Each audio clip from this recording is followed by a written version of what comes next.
when I first started studying entrepreneurship, even before when I was an entrepreneur, everyone assumed that there was an entrepreneurial personality. These were special people doing, magical people doing these magical things that entrepreneurs were born, not made. And the more that I studied the cognitive psychology and social psychology of entrepreneurs, and the more I was an entrepreneur, I realized that that really isn't the case. And that there's a backstory in entrepreneurship as a research field is we took a dying field called personality psychology and then we did it really badly. We came away with a lot of dumb things. But the interesting thing is that the response from that is we've learned and we're moving forward in amazing directions that whether we're thinking about this as educators or thinking about this as researchers, that entrepreneurship is becoming a very cool place to be doing interesting things. And I know just about enough about neuroscience to be dangerous, but there's some tremendous insights there that get at what do we mean by an entrepreneurial personality, because it's hard to get past that meme, to get past that sense is that they're somehow different. And as I talked about in the Mindsets video, that these are things that are happening at a very deep level. And this is what we're going to talk about more. But we're going to do a little more neuroscience-y stuff here.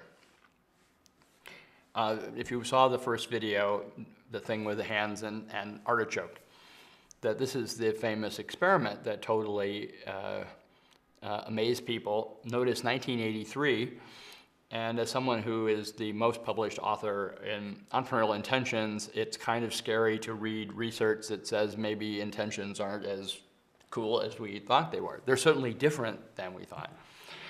Yes, I freaked out, and particularly as an educator, is that how are we, are we doing things wrong? Realize that our best work, the best stuff we do in the classroom, actually takes advantage of this. This is actually helpful, and it's driving us to ask better questions about the field.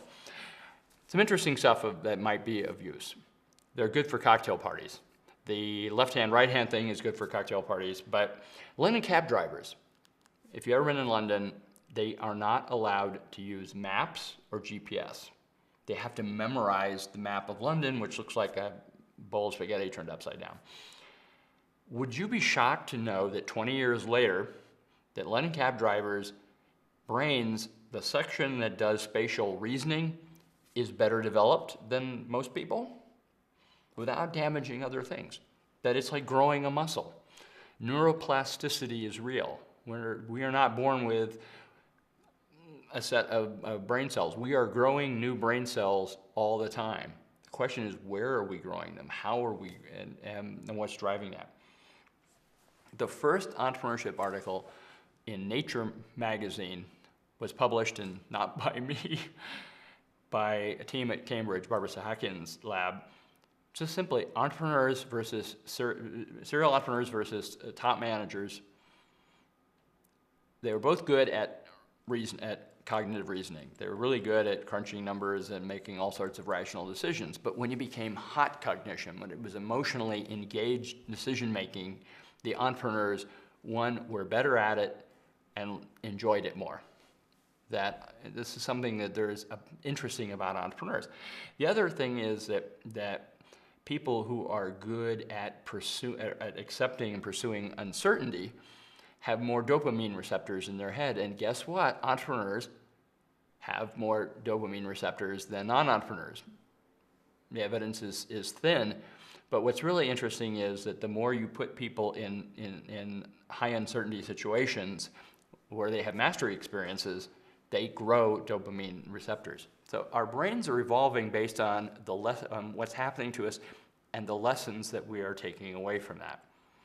There's a lot of interesting stuff going on that we've discovered that what's going on when people are just simply thinking about whether or not to become entrepreneurial, that if it manifests in terms of their mental prototype. When I say entrepreneur, what jumps to mind?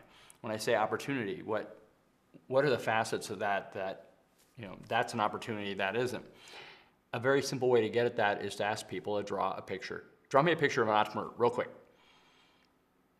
And it's often very telling that what happens when, it's great that someone draws a picture of Richard Branson, but maybe not so great when it's a young woman. Is that an entrepreneur? Does she see herself as potentially a great entrepreneur or not? It allows us to ask some interesting questions. Most of what we do is on autopilot. Most of our decisions, most of our behaviors are driven by past decisions, past information, deep beliefs that we've accumulated throughout our history. We're not even mindful of these decisions. And that's good. Would you want to remember how to breathe? You have to remember each time to take a breath. That would be not so good. But people are making decisions as to whether to be entrepreneurial or how to be entrepreneurial based on these assumptions that they've never actually looked at. Think about lean startup. It's all about testing assumptions that you've taken for granted, that you didn't even know were assumptions, that drilling down and getting at that. We need to be doing more of that. I'm not suggesting Freudian psychoanalysis, but for Kestevries wrote about an entrepreneur who was very successful because he was an immigrant growing up, and his parents were treated badly by the community. He wanted to show those people that he was really, our family's special. Well, Kestevries publishes this, and he hears from the guy's parents who had been persecuted in the village. Well, his dad had been mayor for 3 terms, and his mom was head of all the charities. What the kid remembered was completely wrong, but it drove his life, and it turned out in good directions. But keep in mind this notion of mental prototype, that we decide what's in the entrepreneur box and what isn't in that box, and there may be some fuzzy area in between. But usually our mental models of what is an entrepreneur or what is an astronaut, and particularly what does an entrepreneur do, is very limited. Think about kindergarten teachers. If you remember if I said, what does a kindergarten teacher look like? What did they do? Your memory is all going to be anchored on your memories, very vague memories of your own kindergarten teacher from decades before. It's at best limited and probably really distorted. Now, there's another interesting thing, the notion of intelligence. There are people believing that there's fluid intelligence and there's crystallized intelligence. Crystallized, you've learned it and you're sort of locked in. Fluid is where you're able to learn more. Well, what's interesting is it turns out we can turn crystallized into fluid intelligence very simply in the laboratory. So there's some interesting things, and funny, the exercises they use sound awfully lot like some of the things we do in entrepreneurship class. And details of that are beyond that, but contact me. Change blindness. This is when, Neuroscience 100, the people passing the basketball and somebody in a gorilla suit walks through the picture, and half the people in the audience will never see the gorilla. I'm happy we can get you the video and embed that if you like, but that there are all sorts of interesting, we see what we are expecting to see, what we don't see, what we don't necessarily see what we're not looking at. And from an entrepreneur, it's got to be really good at seeing what other people don't see. And we're learning this. But everybody says, I've done this talk before, and then someone raises their hand and says, but come on, tell us what the entrepreneurial personality is. I just said, there isn't one. They said, no, come on, tell us. Give us something we can work with. Well, there are things that are like trait-like characteristics that are still malleable, but I think really do differentiate it. And what I did, that we talk a lot about the entrepreneurial mindset. I do that. But we want to not lose sight of we're getting at these deep cognitive structures, these deep cognitive processes, and what we can do to help people move in that direction. A lot of you have seen this graph before. We're trying to move people from novice to expert. And if you look at the bottom, from the bottom up, we're trying to provide them with critical developmental experiences that change those deep anchoring beliefs about the world, which in turn change how they structure, how they think of themselves as an entrepreneur and entrepreneurial behavior. And this is why the neuroscience stuff has been so exciting. Herb Simon, who is really not a neuroscientist, but a great thinker about this, is a good way to look at it. 3 levels of analysis when you're looking at human activity. What we say and do is very much at the surface. That the semantic layer. The symbolic layer is attitudes, beliefs, intent, the things that are sort of underneath it. But underneath that is this biological level, that it's neurology, it's hormones like Google oxytocin. There are powerful things going on at a biological level that are part and parcel of what we're doing. So, this entrepreneurial mindset that we've talked about, we're not talking about, we said it's not a personality, it's a mindset. But there are things that look like personality on there that it bears.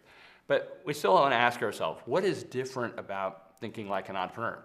And your own mental prototypes come into play. Your vision, whether you're a student, whether you're an entrepreneur, whether you're an educator, that it might be worth actually writing down what those deep assumptions are.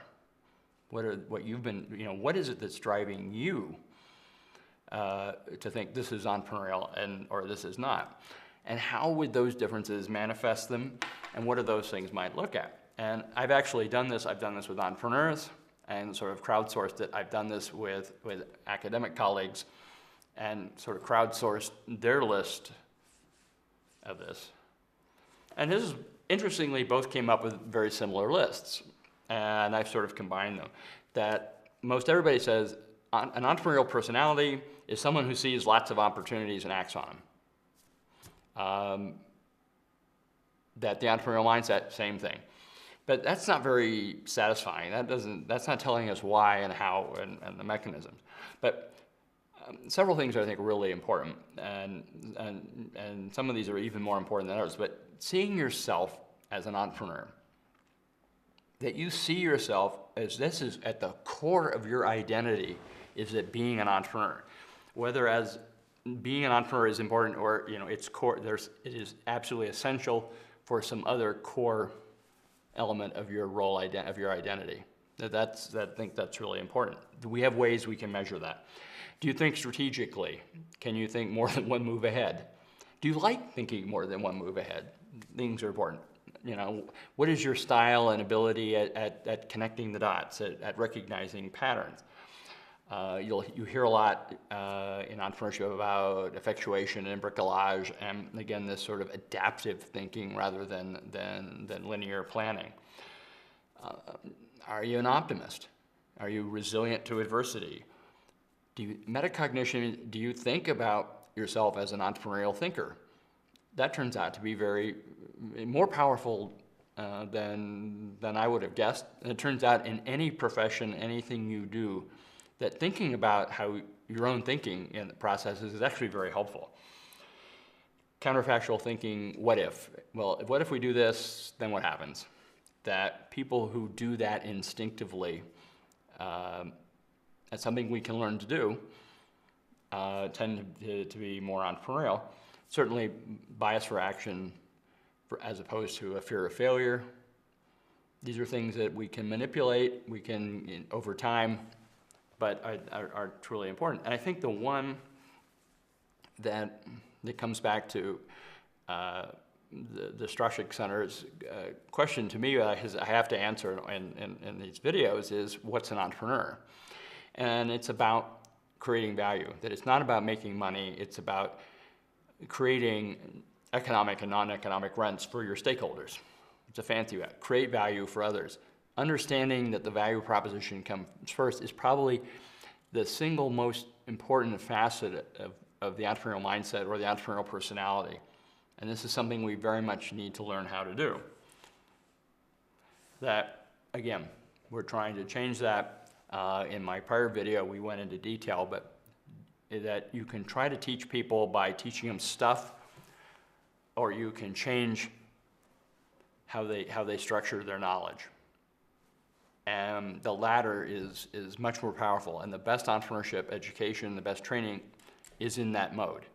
But it's very hard in any institutional educational setting to get away from the behavioristic.